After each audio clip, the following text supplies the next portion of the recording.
lagi dengan saya, Indriani Amelia Lestari.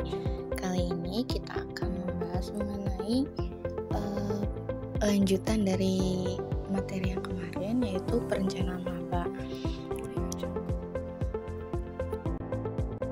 Apa aja sih yang mau kita bahas? Nah, di sini yang mau kita bahas adalah mengenai jenis-jenis anggarannya, yaitu mengenai jenis anggaran kas, anggaran laporan laba rugi, dan anggaran laporan posisi keuangan.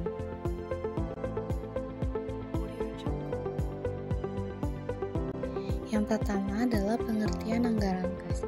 Anggaran kas adalah prediksi aliran keluar masuknya uang yang direncanakan dalam periode waktu tertentu.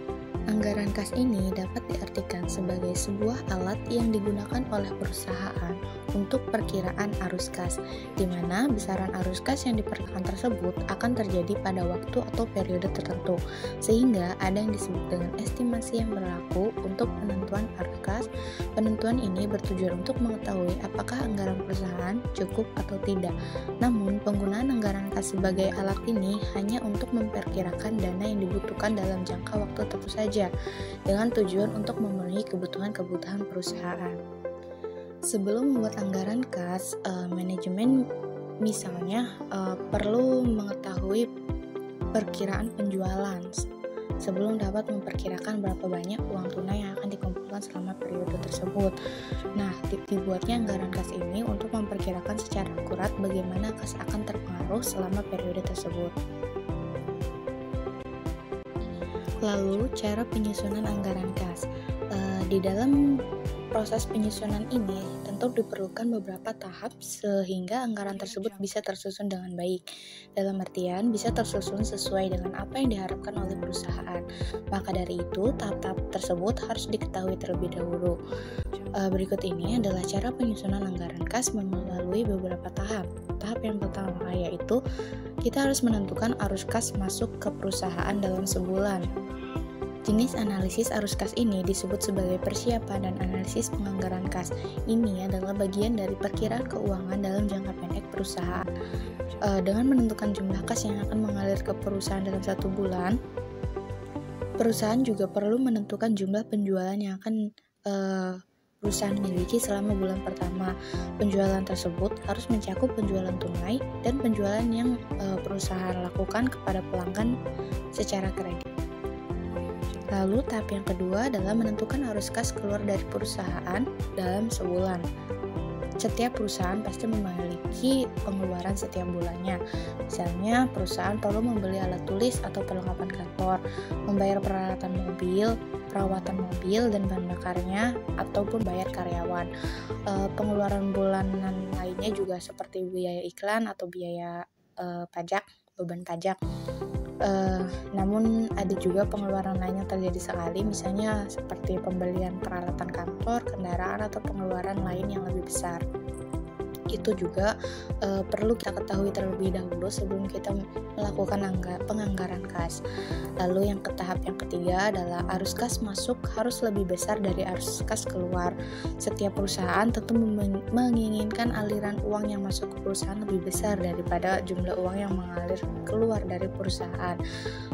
Artinya bahwa arus kas masuk harus direncanakan dengan hati-hati dan arus kas keluar juga harus diminimalkan. Jadi perusahaan harus memiliki cukup uang untuk menjalankan perusahaan. Lalu tahap yang keempat, saldo akhir untuk bulan pertama menjadi saldo awal untuk bulan kedua. Nah, salah satu aturan penting dan mendasar dalam membuat sebuah anggaran kas adalah memasukkan saldo akhir untuk bulan pertama menjadi saldo awal untuk bulan kedua. Setiap bulan, perusahaan mungkin harus menambahkan lebih banyak item ke analisis saat perusahaan tumbuh. Terus perusahaan juga harus memutuskan saldo akhir minimum yang harus dimiliki perusahaan setiap bulan agar perusahaan dapat berjalan dengan baik. Lalu tahap yang kelima adalah jika arus kas berubah negatif, perusahaan harus meminjam uang. Dalam perusahaan, dalam sebuah bisnis, piutang atau uang pinjaman bukanlah konsep baru.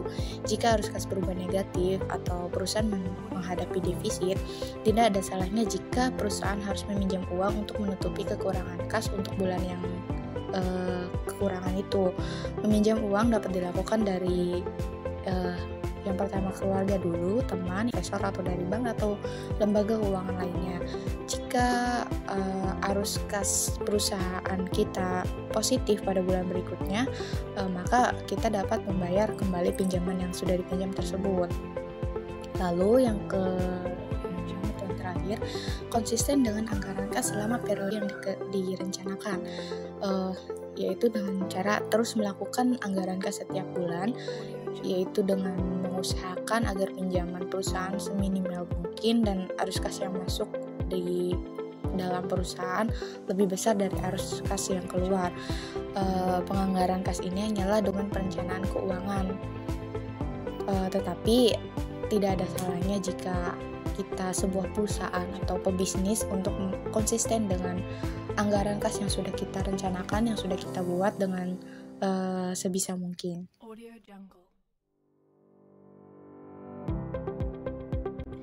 Selanjutnya adalah pengertian anggaran laba rugi.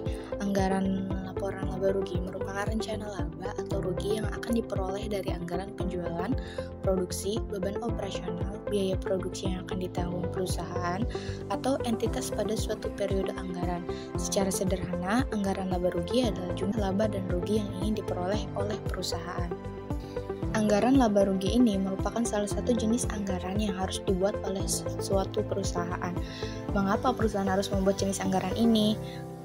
Dengan membuat laporan ini, perusahaan akan mengetahui seberapa besar laba yang diterima atau rugi yang akan ditanggung, sehingga perusahaan dapat membuat rencana program untuk mengelola keuangannya dengan baik. Lalu apa resikonya jika perusahaan tidak membuat anggaran laba rugi ini? Jika perusahaan tidak membuatnya, tentu saja perusahaan tidak akan mendapatkan informasi laba atau rugi yang diterima, dan anggaran-anggaran lain yang sudah dibuat oleh perusahaan sebelum anggaran laba rugi menjadi tidak berguna. Karena itu anggaran laporan laba rugi ini sangat penting untuk membuat laporan. Lalu, metode penyusunan anggaran laba rugi. Nah, di sini terdapat 3 metode penyusunan anggaran laba rugi. Yang pertama, metode posteriori. Metode ini merupakan metode penyusunan anggaran laba dengan cara menetapkan laba sesudah proses penetapan rencana keseluruhan, tidak terkecuali juga penyusunan anggaran operasional. Lalu yang kedua, metode a priori. Metode penyusunan anggaran laba ini berseberangan dengan metode a posteriori.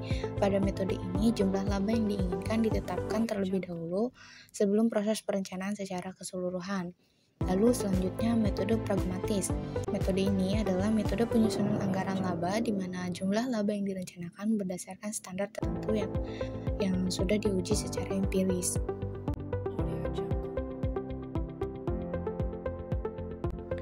Selanjutnya adalah pengertian anggaran laporan posisi keuangan. Anggaran posisi keuangan adalah anggaran mengenai rencana perubahan aktiva, utang, dan modal perusahaan selama periode yang ditetapkan. Untuk menyusun anggaran ini, perusahaan dapat melihat lagi hasil dari anggaran neraca yang telah dibuat. Sekian review materi yang dapat saya sampaikan. Kurang lebihnya mohon maaf apabila terdapat kesalahan-kesalahan dalam pemaparan materi. Saya Indriani Amelia Lestari dari kelas 5M Manajemen Accounting Universitas Indonesia Bangsa Karawang. Pamit undur diri. Assalamualaikum warahmatullahi wabarakatuh.